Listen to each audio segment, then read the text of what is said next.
Fourth आप लोगों का है हिंदी लिटरेचर का टर्न और मैं आपको रिवाइज करा रही हूँ चैप्टर 5। आपको ये चैप्टर और जितने चैप्टर आपको अभी तक कंप्लीट कराए गए हैं, क्वेश्चन आंसर कंप्लीट कराए मैंने, एक्सरसाइज कंप्लीट कराई है, उन्हीं क्वेश्चन आंसर से उन्हीं चैप्टर से आपके एग्ज़ाम में आने वाला है। ठीक है, तो आप आज चैप्टर 5 का रिवीजन करेंगे। आपका कोर्स मैंने कंप्लीट करा दिया है हाफ ईयरली एग्ज़ाम के लिए और जल्दी ही आपको सिलेबस प्रोवाइड कराया जाएगा। ओके बच्चों, तो चलो हम आप लोगों का रिवीजन कराते हैं चैप्टर 5 का, आसमान पर चढ़ी पतंग। ओके, तो आप लोग, आपके पास बुक होगी, आप उससे अपने शब्दार्थ इसके पढ़ लीजिए। आसमान मीन्स आकाश होता है, डोर मीन्स धागा, होड़ मीन्स प्रतिस्पर्धा, चौकड़ी भरना, तेजी से उछलना, चिड़चिड़ी तुनक मिजाजी, शोर हल्ला। इसके बाद है दबंग, दबंग मीन्स रोबीली, माझा मीन्स पतंग उड़ाने वाली की मजबूत डोर, पतंग। नेक्स्ट है चरखी, चरखी मीन्स होता है पतंग धागा लपेटने की रील, पतंग का धागा लपेटने की रील। एक चरखी होती है, उसी में धागा लपेटा जाता है, सभी बच्चे जानते हैं उसको। जिद, जिद मीन्स होता है हठ और जंग मीन्स होता है लड़ाई। ओके बच्चों, यहाँ से उचित विकल्प चुनिए। पतंग कहाँ चढ़ी? तो कहाँ चढ़ी? आसमान पर। पतंग किसके बल पर ऊपर खड़ी हुई है? तो तीनों के बल पर, हवा के, डोर के और माझे के, तीनों के बल पर। यहाँ पे आपका राइट आंसर आएगा तीनों के बल पर। पतंग किससे होड़ लगा रही है? हवा से। ओके, लिखित क्वेश्चन आपके हैं। पतंग किसे छूना चाहती है? पतंग आसमान को छूना चाहती है। जब पतंग नभ में जड़ी हुई कब प्रतीत होती है? जब पतंग उड़ना बंद कर देती है तो नभ में जड़ी हुई प्रतीत होती है। पतंग उड़ाते समय जंग क्यों हो जाती है? पतंग उड़ाते समय जब पतंग कट जाती है तो जंग शुरू हो जाती है। पतंग कब गिर पड़ती है? जब पतंग कट जाती है तो पतंग गिर पड़ती है। पतंग उड़ाने के लिए हवा क्यों ज़रूरी है? ये आपको सोच के बताना है, इसका कोई आंसर आपको देना है। पतंग उड़ाने के लिए हवा क्यों ज़रूरी है? क्योंकि पतंग हल्की होती है और हवा के साइड में ही वो उड़ती है, इसलिए हवा ज़रूरी है। कविता की पंक्तियाँ पूरी कीजिए। आसमान, तो यहाँ पे कविता से देख के आपको राइट करना है। आसमान में उड़ी पतंग। फिर है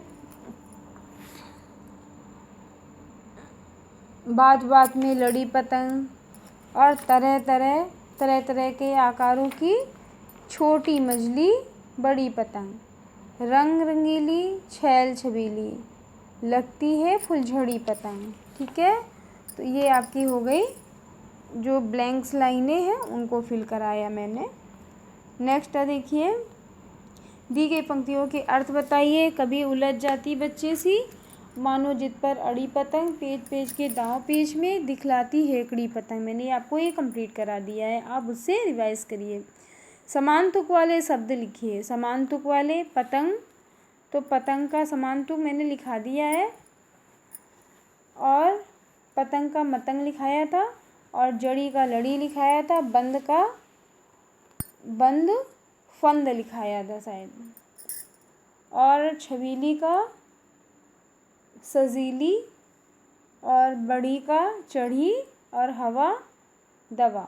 ओके, पाठ के से शब्द युग्म छांट के लिखो। तो यहाँ पे शब्द युग्म जो बीच में जहाँ पे लाइन आ जाती है, जैसे पेज पेज में, दांव पेज में, तो ये सब क्या है? शब्द युग्म है। तो ऐसे ही आपको देख के लिखना।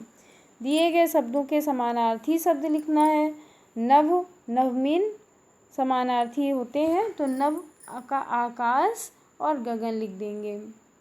जंग लड़ाई और युद्ध लिख देंगे। छोटी का छोटी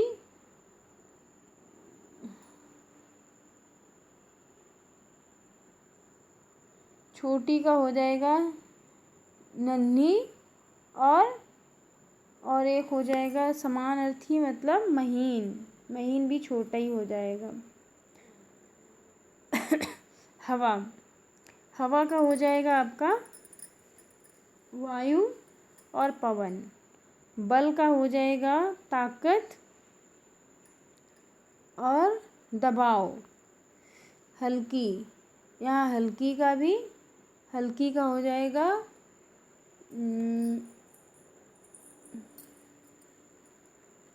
लेकिन यहाँ हल्की का कुछ नहीं होगा, इसको आप लोग छोड़ देंगे, ठीक है।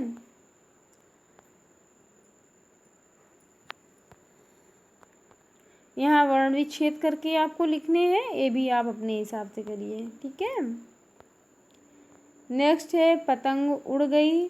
पतंग उड़ रही है, पतंग उड़ेगी। पतंग उड़ गई तो ये भूतकाल का हो गया, उड़ रही है वर्तमान काल का हो गया, और पतंग उड़ेगी ये भविष्य काल का हो गया, ठीक है।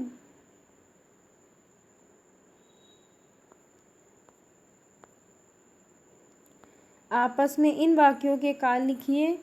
पतंगे आपस में लड़ रही हैं, तो वर्तमान काल हो गया। पतंगे एक दूसरे से उलझ गई, तो ये भूतकाल हो गया। पतंगे चौकड़ी भर रही हैं, वर्तमान काल हो गया। हवा बंद होने से पतंग गिर जाएगी, भविष्य काल हो गया। पतंग आसमान को छू लेगी, भविष्य काल हो जाएगा, भविष्य काल होगा। और शोर शोर में जंग हो गई, तो ये पहले भूतकाल में हो गया, ठीक है। ये आपके बच्चों आप लोगों का रिवीजन मैंने करा दिया है। अब आप लोग जितने चैप्टर मैंने अभी तक आपको कराए हैं वो सभी चैप्टर आप कंप्लीट करिए, उनका रिवीजन करिए, उनके क्वेश्चन आंसर आप तैयार करिए। ओके बच्चों।